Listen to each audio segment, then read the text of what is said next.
Start your wellness journey at Whole Foods Market, where it's Jumpstart January through the 16th. Stock up on supplements with some of the year's biggest savings. Plus, save on air-chilled organic boneless skinless chicken breasts, organic Honeycrisp apples, organic large Hass avocados, and more. And since Whole Foods Market is the only certified organic national grocer, it's easy to make them your wellness destination. Jumpstart your January now at Whole Foods Market.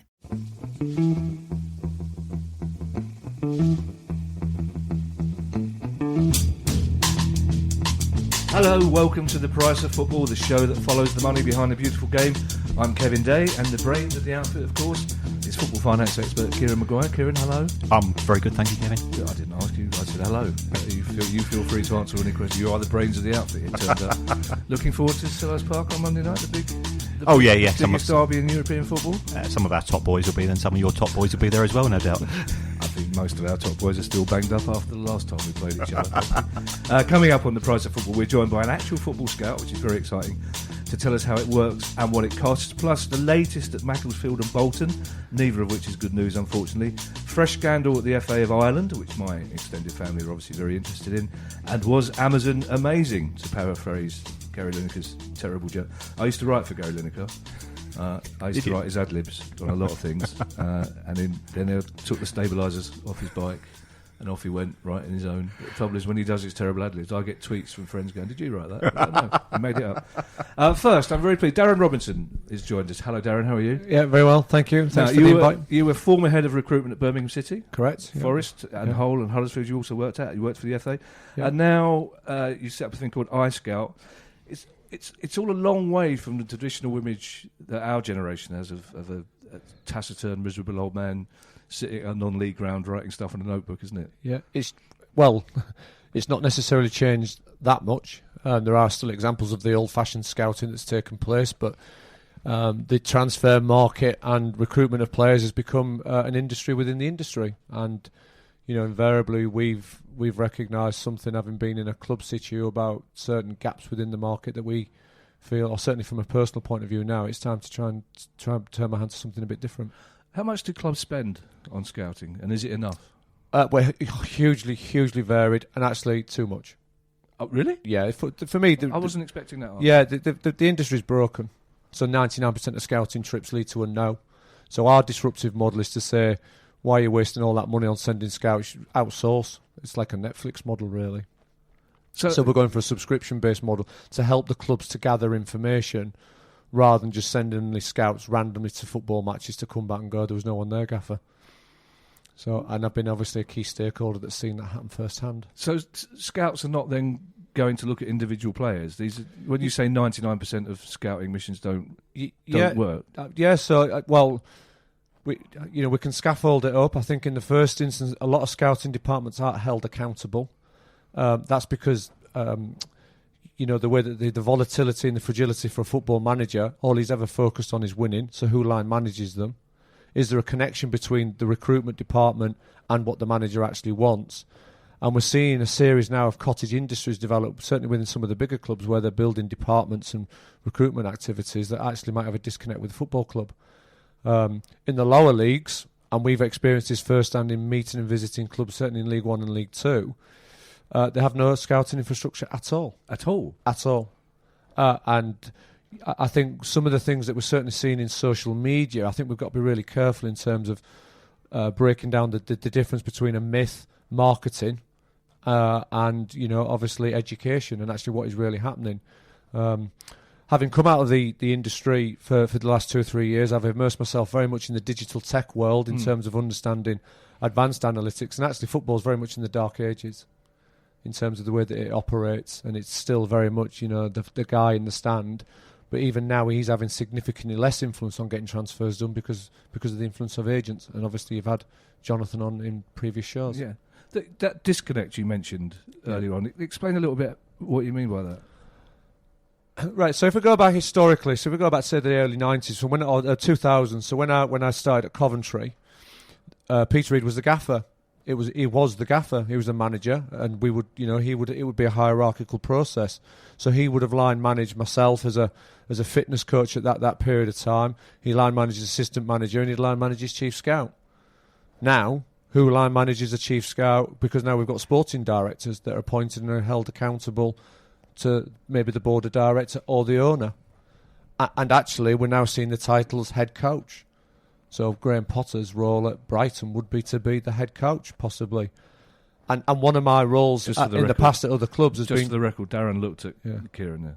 Because he's a Brighton fan. Yeah, you can see his pain. Also, just for the record, you may have heard a hum coming in because we're in a different environment today. We're in the Comedy Store dressing room, so that's not Kieran humming. It's some kind of air conditioning going on. Sorry to interrupt you, but yeah. No, and I think that there's been a number of things that have occurred from that. So we may get onto like the Bolton situation a little bit later in the show, but the key stakeholders at clubs can personally benefit from deals. People can get involved in deals at the expense of the club. So as we've seen at Bolton, I'm not saying there was any to and fro, although you gave an example of, I think, the chairman's son. The chairman's son got £125,000 from the club for something. As a scouting fee. I think you mentioned Mrs. Ince. Well, that was at Derby. Yeah, Mrs. Ince was an academy scout. She was on £700,000. Yeah. So I keep my nose clean because you've said it. So we are now seeing that actually there's that type of activity is actually occurring. Some of the owners have gone, the manager can't pick players. All I want him to do is coach. So therefore they've appointed somebody to actually do that as a role. And then I think also what we've seen in terms of the economical and social change within the game is that in the 90s we were all signing pretty much on the British Isles. Now it's become a global aspect. Yeah. So therefore the scouting reach and activity has meant that actually it's absolutely impossible for a manager to go and watch that player in Argentina because he's got a job to do on a Saturday. But will a club, say like Palace or Brighton, will they have people on the ground in African countries, in South American countries? Will they have people out there? Quite likely, yeah. Mourinho, for example, I can use him as an example because he went in the press and spoke about his 60 full-time scouts at Manchester United. 60? 60. Full-time? Full-time, wow. Yeah. I can come back to that in terms of accountabilities. Yeah. There's a club that we're working with in Confidence at the minute. They've got 60 full-time. Colombia, Brazil. Brighton obviously recruited from Argentina. Yeah. Took McAllister but put him back out on loan on there.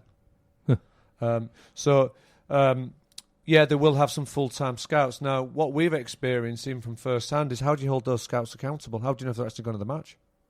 Oh. And for example, if you're going to recruit across south of France, it could be a 17-hour drive. What, on 45p a mile? Ka-ching.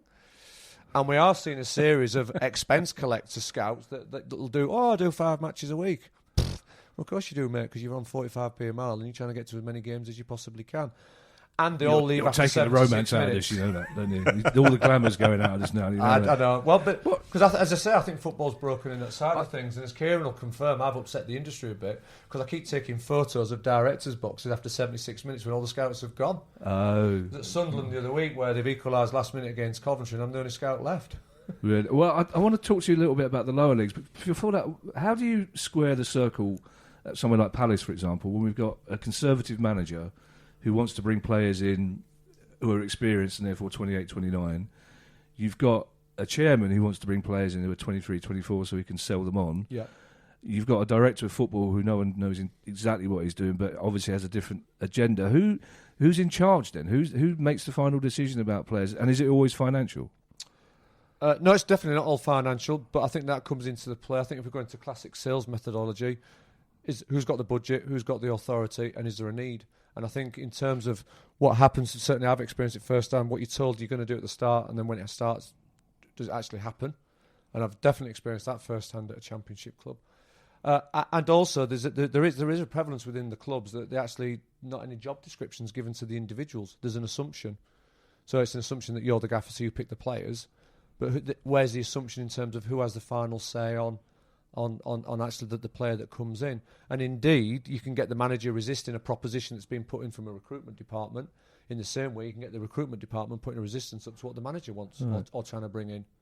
And then, obviously, we're interested in the... I mean, I could talk football with you all day, but we're interested in the finances as much as anything.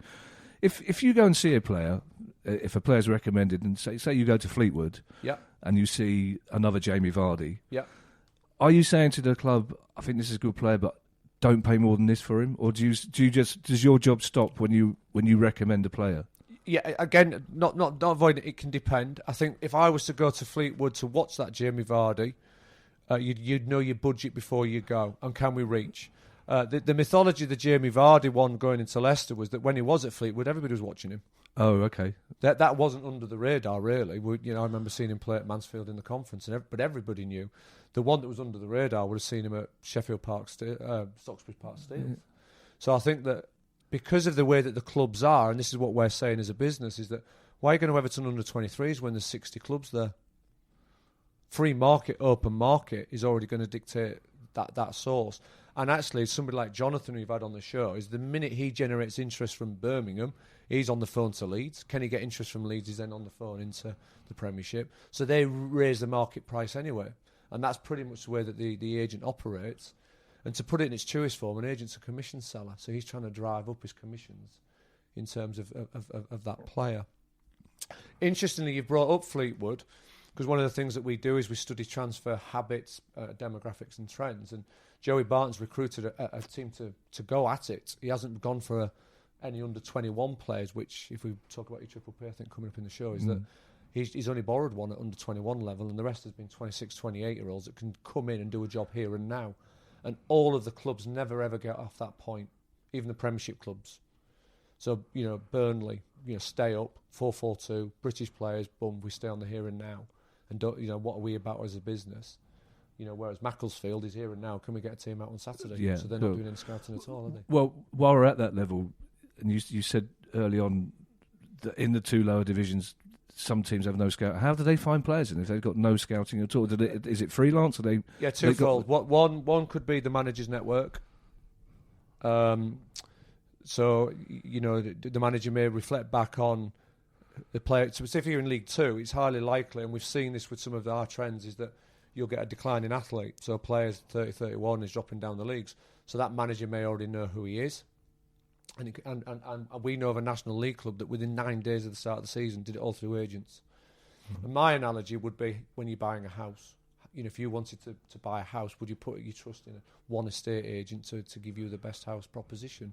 No, you should be doing your research, looking at the schools, looking at the environment, looking at due diligence. And actually, we're finding that's not always the case in player recruitment. And the clubs at a lower level who are using some sort of scouting system or their own people, are they getting paid money, these scouts? Are they getting... Well, again, this goes back to the mythology of clubs are using data and big data. Name names. Right. And I'm serious. Name names. And actually, what we're talking about data, because data can be number of appearances. So know what you're actually measuring. And let's say, for example, if we do an analogy of the retail industry, they're using artificial intelligence to look at your purchasing trends and habits and future predictions. That doesn't exist in football. Probably the nearest I think we're seeing is City and Liverpool that's using some AI. So what you'll see in League Two clubs, I know one League Two club is paying their scouts £20 a match. £20? Yeah. So you'd earn more by working in the bar at the ground. It would be below minimum wage. So, and actually, look at his face. Look at Kieran's face. And also, so they want to talk football finance. So of course... And they're not getting 45p a mile, presumably, at that level. No. So it's 20 quid? 20 quid, yeah. There's another League Two club, two I know, that have got nothing at all. Nothing, no information coming in whatsoever, either on the opposition or actually emerging talent. And that then kicks the fold about actually what are you doing as a business? Because surely if you're a League Two club, you want a 19-year-old playing week in, week out. I've just returned from Norway doing some coach education work there. Watched the cup final and there's two left-backs, two 20-year-olds playing week in, week out. They're more likely to come over and play in the Premier League than a under-21 at Crystal Palace that's never going to get a game. I want to bring Kieran here because obviously we've got a lot of questions. I'm sure Kieran's got questions for you as well. Kieran, is it possible to quantify at the highest level how much a scout does financially for a club in terms of, compared to bringing players through from the academy, compared to massive transfer deals that are driven by agents? Can you put a figure on what a scout might do financially for a club? I don't think you can do it for an individual scout. I think what you can do is look at the arc of a player's career. What did he cost? What did they sell him for? What were his wages?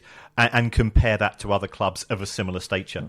Even in the Premier League, because most of the clubs are now losing money in the Premier League, that they are trying to get value. And if you take a look at what has been happening in scouting, every £20 million plus transfer that took place this summer was for a player under 24, I think with the exception of Harry Maguire, who's 26. So going, I think you were talking to Darren earlier with regards to some of the conflicts at Palace, that the manager wants older players, experienced players, Steve Parish wants younger players. Well, that's not just Palace. That is practically every club now in the Premier League. You go through that list of players who are being recruited, and it's all, these are commodities, as we've discussed that before, who we can move on at a profit. If you then take a look at the loan market, and the loan market's increased substantially over the course of the last 5 years, what you're tending to see there is two types. That's going to be the young players who aren't quite good enough for the first team, trying to get them some exposure with the opportunity potentially selling them on, or the first team players who you've got a new manager's come in, doesn't like the look of him, he's 27, 28, player doesn't want to go necessarily because he's on good wages, so we've shifted him out to a club in another division. So the scouts are looking at both of those, but you can't, who discovered Trent Alexander-Arnold at Liverpool? Whoever did that has done a fantastic job. Whoever scouted Andrew Robertson and went to Liverpool and say, look, he's playing for Hull, and your first reaction is, well, if you'd spoken to a Liverpool fan, I work in Liverpool, when they first signed him, why are we signing a fullback from Hull? The scout's done his job. Andrew Robertson's now a 40, 50 million pound fullback. So that scout who brings Andrew Robertson to Liverpool from Hull, and then you've got a player that's probably added 50 million quid to his own transfer value, if not more. Would the scout get anything from that? Would there be a bonus? Would they say, thank you for bringing us this player? It depends. I think in some of the bigger clubs that would certainly be the place. If you put a scout on a commission only, then you're going to just get constant recommendation of rubbish. Just any player, because we need to get the commission. Actually, you then become the agent. Right. But you're right. There's no real overall. There's no reward or retention model that's in place. I almost booted you then with some of the things you were saying, because we've started to do that as a business now. So we've partnered with Hartree, and we're developing an artificial intelligence platform, and we're now looking historically at transfer patterns and trends. And one of our customer segments are the agents. So if you've got a 19-year-old that's played 72 league games, what can we project in terms of future mapping for his career? With one of the Premiership clubs we're working with at the minute, we're actually looking at scouting effectiveness. So how many matches has he gone to? How many recommendations has he made? What's his geographical reach? We're studying flight path reach. So we're trying to disrupt the whole industry actually by providing that information of what the clubs actually should really be doing. And I imagine a lot of the scouts actually truly they exist unaccountable. So I guess you can't be popular in the scouting industry because the scouts won't like you coming in and suggesting to clubs that there are ways that you can measure their effectiveness. Because agreed. Some of the older guard, the flat cap guys and the pencil and paper ones. I mean, very few clubs are on cloud storage. Very few clubs are actually generating database and putting those reports into systems other than what the commercial provider gives in terms of a standard template. But actually, we want to make you look good. So the customers that we've got is we get our reports through to you very quickly. So that you can act and make decisions. But the information that we give is who makes the decision. You do. We don't do the decision making on who's signed. We're just going to do profiles, analytics, qualitative assessments to help you make a better rounded choice. So actually, it's a value add. Every club wants to improve its scouting network. So it either wants to go to Croatia and it can't do it. In some of the League Two instances, a manager just wants coverage. So we can just try and slip in to provide that information in a, like I say, in a Netflix way. So my analogy would be, you want Game of Thrones, no problem, mate, 11 million. Or pay $7.99 a month. You can watch it in the privacy of your own home, pause it when you want, stop it when you want, go to it when you want, and nobody else knows. And that's the model that we're trying to, and it's significantly more cost effective. Now, this is a subject, an awkward subject that we have touched upon in the pod tangentially sometimes. And that's the sort of, not underhand, the backhand, if you like. You've heard about a kid in Poland, for example, and you've got 3 clubs that know about this kid in Poland. Are scouts out there talking to the kids' parents, offering them money, offering them trips, offering them cars? Absolutely, yeah, absolutely. Is that legal, ethical? No, as you know, no, it's not. I think you're bringing in a bigger and broader issue about governance. So the Premier League at the moment can't seem to get a chief exec in. and money makes the world go round. So we know that the transfer spends this year were greater than last year, although it's I think it was 1.34 billion last year, but it's increased. But it's a few that are doing the most. And actually, one could argue that it's more beneficial to some individuals to do an overseas deal than bring a youth player through, because there's no transfer fee, and there's a less of a negotiation in terms of that player's wage. It could even be arbitrary. You're an under 23 and you're going into the first team group. This is our standard wage structure. And as we've seen with examples that Kieran's eloquently provided in previous weeks, is that individuals can benefit with that, particularly with an overseas move. Money can maybe get hidden, but ultimately the loser's the football club. The way you describe it, it's like scouting isn't fully integrated into the club. It's like you've got the Venn diagram of everything, and then somewhere sort of floating around it, according to what club, is the scouting system. So I agree with you. So our start point at Birmingham was that all our scouts had to watch our 23s and 18s. So my pathway really into player recruitment was when I was 18 and I got released from Hull City. Because if I'd worked it out, they had 4 centre-halves in contract when I started, so I was never going to get taken on, particularly in the days of only one sub. So our start point is that for every player that comes into a football club, you're affecting at least 2 people. Mm-hmm. That's the player that's got the shirt, maybe the player that's the reserve, but most importantly, the player that's in the pathway.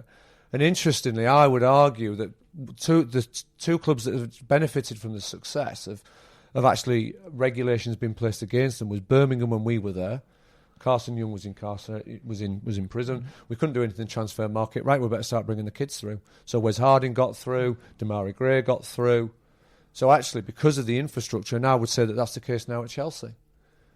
Interestingly, Lampard may walk into more problems because he's got the transfer market spends and he's got some money to go and wag around. So expectation goes up.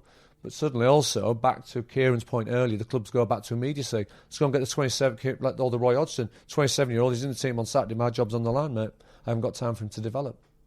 That's it. And also, because part of the scout's job, as you mentioned, is to look at opponents for upcoming games, although surprisingly some clubs don't do that at all. Mm-hmm. So are you paid for that on an individual match basis, or is that a favour? Is it? No, us we're doing some opposition assessment with a League One club at the minute, and we do a mixture of things. You're right in what you say in terms of there is now a shift away from live scouting for opposition scouting. So particularly with Premier League, there's around about 7 cameras at the ground.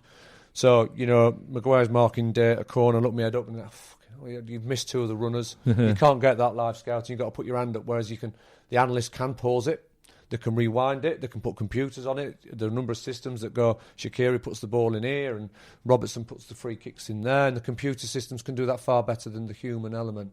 And we've recognised that as a business. However, at the minute you can't manage emotion. So for all the scouts that had gone at the Stadium of Light when I was still there, the crowd are on the back.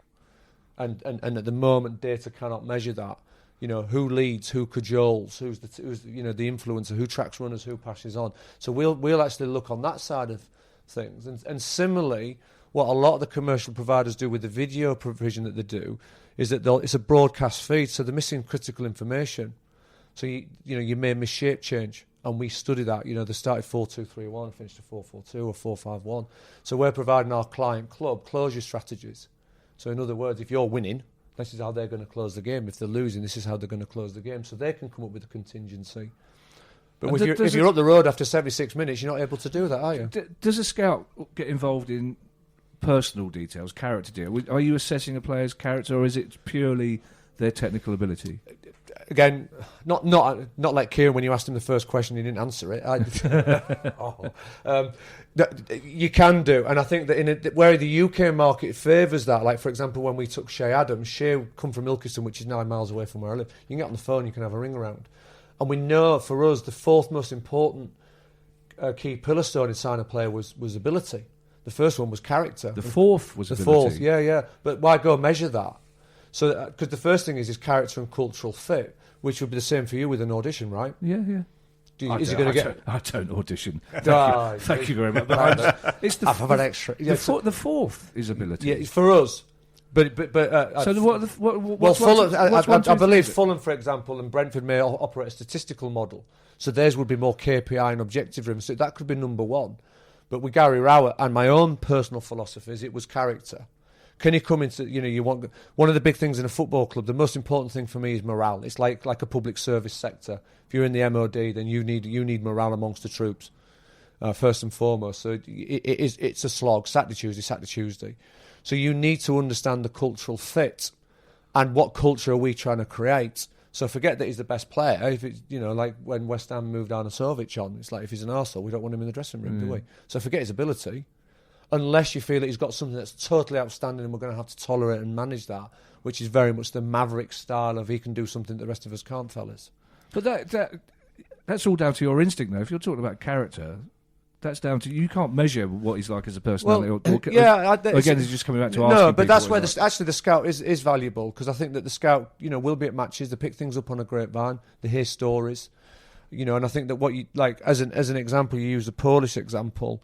That scout on the ground, I went to watch a Polish winger, and it was an end stage assessment actually for the club, and we'd been told that the Polish winger, wanted to come to the club, heard of the club, heard of the region, passionate about coming, fluent in English, so I insisted on meeting him, and the reality was that he couldn't speak a word, never heard of us, and his girlfriend was pregnant and she couldn't speak English either.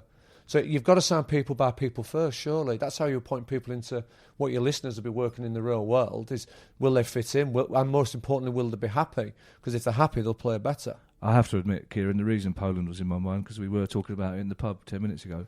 But I'm intrigued that you say, I insisted on meeting him, as though that's unusual.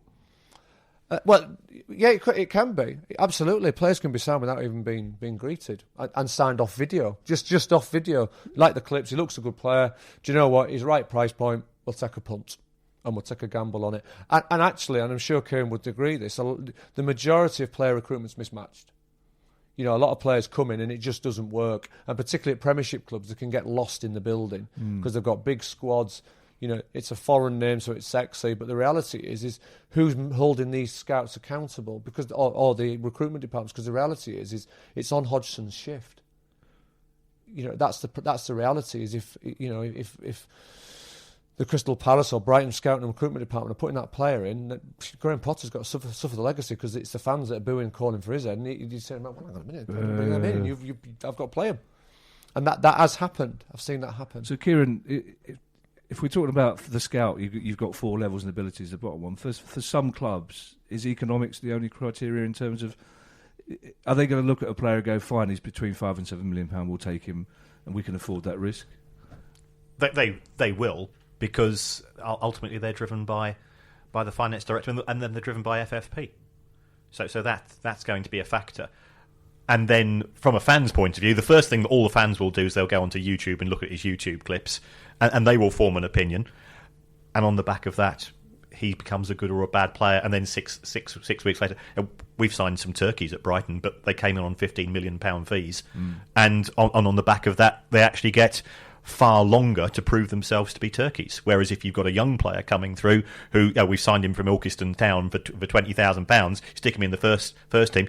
If he doesn't impress the fans within 10 minutes, then he's out on his ear. So I think that the fee does give people time, because that fee has to be justified. Whereas if it's a youth team player, or if it's coming from non-league or a lower league, then you say, oh, well, it was just an experiment, we can get rid of him quickly.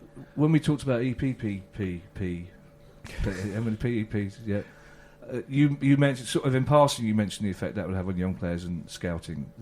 Would that economically affect a smaller club and a scouting system? Start your wellness journey at Whole Foods Market, where it's Jumpstart January through the 16th. Stock up on supplements with some of the year's biggest savings. Plus, save on air-chilled organic boneless skinless chicken breasts, organic Honeycrisp apples, organic large Hass avocados, and more. And since Whole Foods Market is the only certified organic national grocer, it's easy to make them your wellness destination. Jumpstart your January now at Whole Foods Market. Well, yeah, from a small club's point of view, what's the point of scouting young kids if you're going to get £3,000 for a really promising 9 or 10-year-old? And following the show where we talked about EPP, Nicola Palios, who's at Tranmere, and her husband Mark is effectively the owner of Tranmere. She said on LinkedIn, we agree entirely. It's been an absolute disaster for lower league clubs because what's the benefit to us if we get a good player, then potentially we're going to lose them at 16 for peanuts. We don't even get the opportunity to put them into the first team because the larger clubs will have spotted them and they can just hoover them up for minimal cost. Darren, we do have other stories to talk about, and I hope you'll stay while we do that. But just one final question. In 20 years' time, will clubs still have human being scouts? That's a really good question. I think that the provision will certainly be reduced. We're moving fast with AI, digital tech, apps, mobiles, to much to the frustration of myself and my own children. So I think that breadth of information is getting broader, and also the level of pressure for immediate decisions is coming through. But then you go, well, you still have live fans. Well, ultimately, I think that I would like to think so, but certainly in opposition assessment now we're seeing much less in terms of live scouting, and in time with even some of the stuff where we're in talks with the European Space Agency around player tracking at this moment in time. So what you're looking at, really? Yeah. So Kevin's eyebrows have just gone up yet again. So because what we want is you want that level of accuracy with the information that we've got. We've got to be disruptive as a business. We've got to provide a service that the clubs haven't got, and we've got to provide it at a price point that makes it an absolute no-brainer for them to do it. But I think that back to Kieran's point, for the youngster to get through, you've got to start somewhere. And ultimately, I think that I've got this altruistic drive, really, that, if a Sunday League team gets it right, don't play, don't train, don't play. Try that in the Premiership. We're all in it together. Go for a beer afterwards. Take your headphones off and let's have a chat and have a sing-song on the bus. And the kids have to start somewhere, and there is no data that's measuring the under-9s and under-10s. And actually, get lost in the love of the game, and hopefully your talent's then recognised in doing that. So ultimately, you may see the scouts spending time at a much younger provision, but our coverage is certainly getting much greater on a global pursuit. And the clubs generally don't care about the national game. They're in it to win. They're in it to win, and they're in it to survive.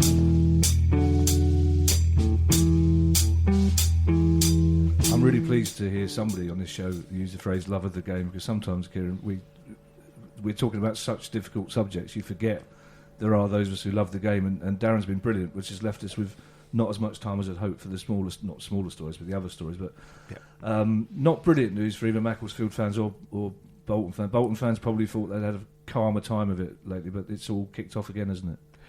Yeah, there's issues. We've had the latest administrators' report, and that was pretty damning in respect of the old regime, that somebody got a £236,000 payoff when Bolton were sold. And the trouble is the administrators are charging £350 an hour for the privilege of running the club over the summer. So Bolton are ticking along. An hour? £350 an hour? Yep. So for 24 hours, or they're just there 8 hours a day? That's just their 8 hours a day. Oh, okay, fine. But it's not Liverpool Uni. Okay. So in respect to Bolton, yeah, it hasn't looked good, and that's put the pressure on. I mean, the only good news in respect to Bolton was that their next points deduction has effectively been suspended for 18 months in respect of the fixture which they unilaterally postponed before the new owners came in. Yeah, because there was talk that the EFL were going to impose that extra 5 point. So why have they decided not to? I think they feel that Bolton have been sufficiently punished, and what they are doing with the suspension is that they're saying to the new owners, "You're on probation." And you've now got to justify your position as custodians of the club, and when we want this will give us some form of certainty that you're going to run it properly, and if you're not, you're going to get a further points deduction. And actually, this could actually hurt Bolton to a greater extent, because the points deduction that they have already is effectively made them relegated to League Two. Mm-hmm. If this kicks in League Two next season, that's actually going to be worse than having an additional points deduction this year. It was interesting. Saw the Bolton chief executive say that not only did she not blame other clubs for trying to persuade the EFL to impose the extra 5 point deduction, that she would have done the same thing if another club was in trouble, because she said it's a dog eat dog world, which is quite philosophical, but also quite disappointing, isn't it? It's exactly the same that the story that we saw in respect of Bury. That there's a self-interest element that if now there's only one club being relegated to the National League, well, if I'm in the bottom six come Easter, then I've got a 1 in 6 chance of going down instead of a 1 in 3 chance going down. So you do the maths, and there is such a big difference between the National League and League Two because you lose the Premier League solidarity payments, which are worth about $800,000 a year. Oh, as much as that? Yeah. That's interesting. And what's the latest on Macclesfield? Because it doesn't sound brilliant, does it? Well, Macclesfield's match was effectively unilaterally postponed at the weekend because the players yet again haven't been paid. You've got a club owner that appears to only contact people at Macclesfield via WhatsApp. He doesn't put in an appearance himself. He has also spoken earlier this week with regards to, yes, I'm in talk with interested parties, but we hear that so often in respect of so many clubs.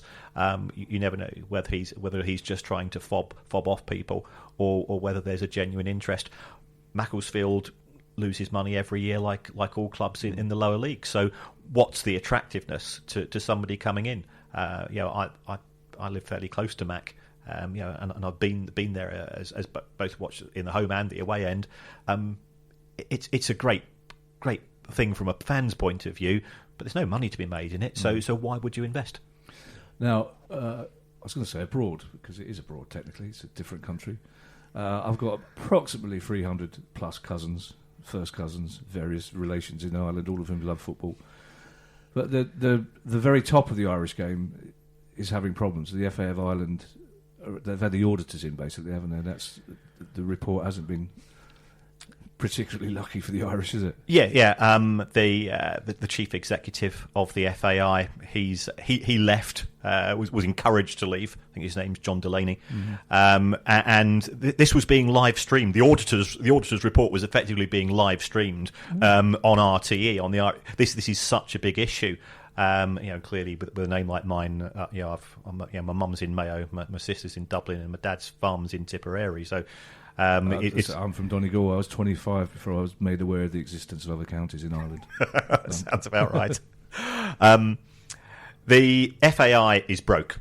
What the auditors said is that we don't know how much money you've lost because you've not actually kept any records. It's the equivalent of writing things down on the back of a fag packet and then dropping it in a waste paper bin. So nobody knows just how much the FAI have lost, but the banks are now saying, well, we've lent you money on the basis that we thought that you could repay us. So they're having second thoughts. The sponsors are all having second thoughts. There was a story which came out a couple of months ago that the Irish under-21s, I think they were playing in Eastern Europe at the time, and they had to take four different flights via Ryanair because they couldn't afford to charter a flight themselves.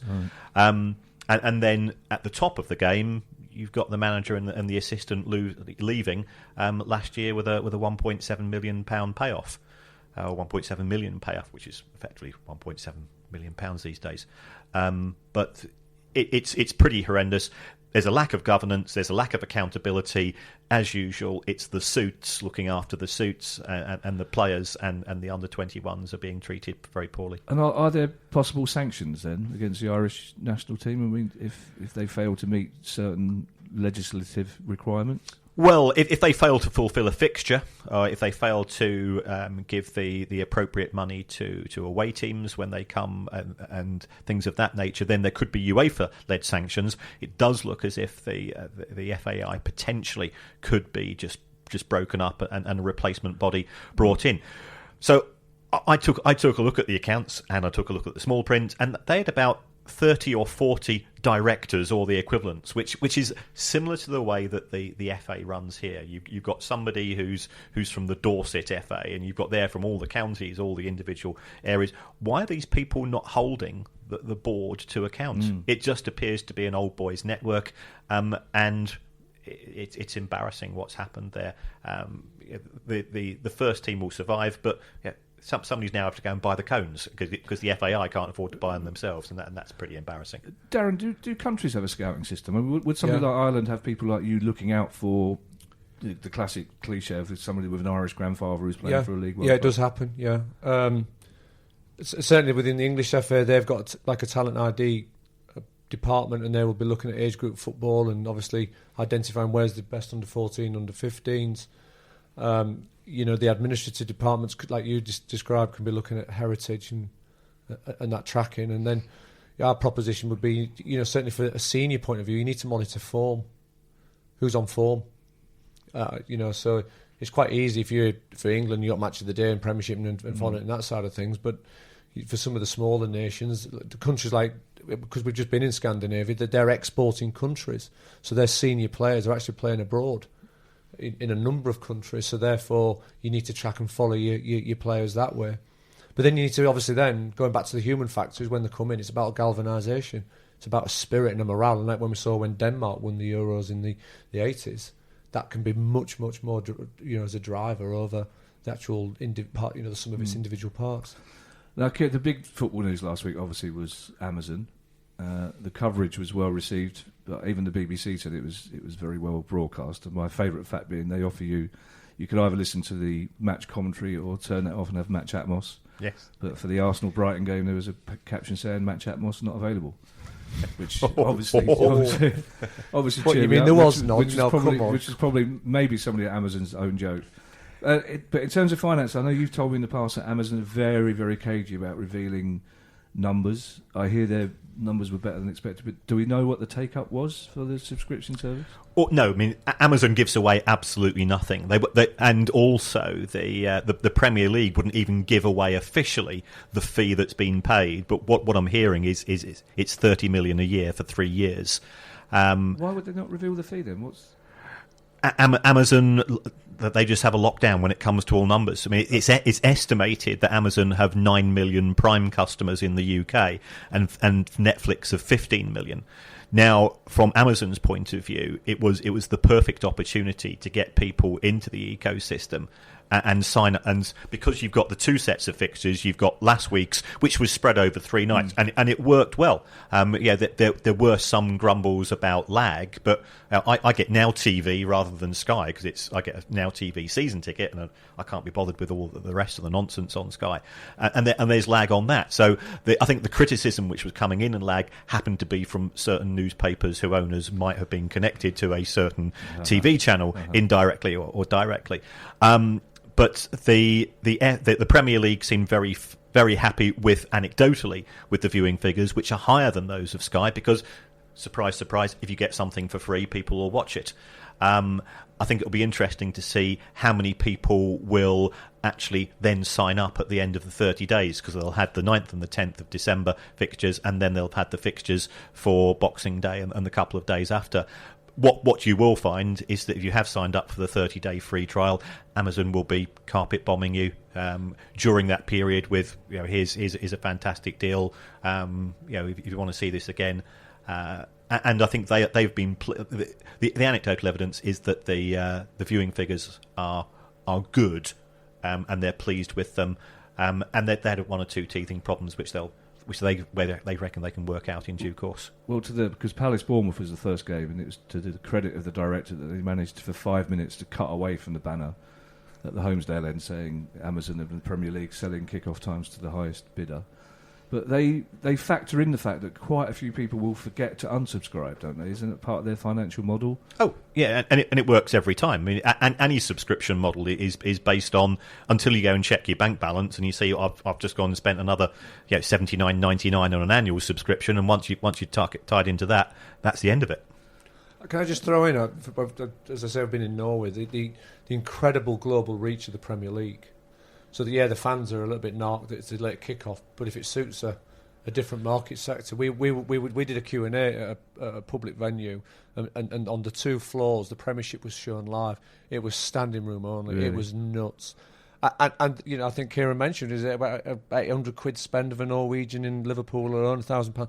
So actually, the clubs, particularly the Premiership clubs and breakaway type leagues, is that they're looking at the global value of football now. And they'll put it on at a time to suit the global market, which comes at the cost and the expense of the local fan. Well, that ties in almost uncannily, and I promise you this wasn't organised, but one of the questions we had is from Rose, and I apologise if I'm pronouncing that incorrectly. He's a Tranmere fan. He actually asked about whether you could put a figure on what we were talking about earlier, on football tourism. So he said they've got a big Norwegian and Dutch fan base. So how much would the club be benefiting? Because you'd imagine it's not that much, is it, for a club that's Tranmere size? The clubs themselves don't benefit significantly. The local economy does, and I think what Mark Palios has done very well is that he is selling Tranmere as part of Merseyside, and he's selling it on the back of Liverpool, the Beatles, and come and see Tranmere as well. And then the Tranmere have been really smart because they've just had foreign investors from Indonesia buy a 15% stake in the club on the back of that as a marketing tool. Well, one final question, and again, it's about global sport essentially. Johan has asked. We talked at length about the Americans investing in Man City. He said, is that an indication that football in the US is also seriously on the up as well? The MLS will be getting bigger. And he also talked about, at the moment, something about 80% of the MLS income is through turnstiles, and that will change, presumably? That's right. The MLS TV deal was worth around about 90 million. Now, if you think about that 90 million is what Amazon have paid for 3 years here in the UK to get Premier League rights, which have got global appeal. The reason why Silver Lake paid so much money for Manchester City is that they see a rise in the value of TV rights for the MLS, for the Chinese Super League, and for the Indian Super League as well. And they don't see necessarily a huge amount of growth in Premier League revenues because we've reached saturation point. The present deal is going down by 10% domestically, but there's still overseas appeal. And they believe that New York City could become the preeminent MLS club, and on the back of that, if you start to just notch up those broadcasting rights, they won't reach the same levels as the NFL or the NBA, but there is certainly an opportunity for growth there. And I think it's a feather in our cap that literally the day after we spoke about the Indian Football League market, Man City bought into a team out there, didn't they? That's right. I think Mystic Mag is my new name. That's right. Listen, thank you for listening, everybody. We have run out of time because Durham in particular was so fascinating. The Price of Football is a Dap Dip production. We recorded here at the Comedy Store in Soho, in central London, my spiritual home. And I've been asked to say this, and I say it reluctantly because I'm not a natural salesman, but if you could leave us a 5-star review on whatever platform you listen to our app on, that would help some kind of algorithm thing, and it could even lead us eventually to getting some sort of fee or a travel card, who knows. So thank you for listening, and we'll see you again next week. The Price of Football.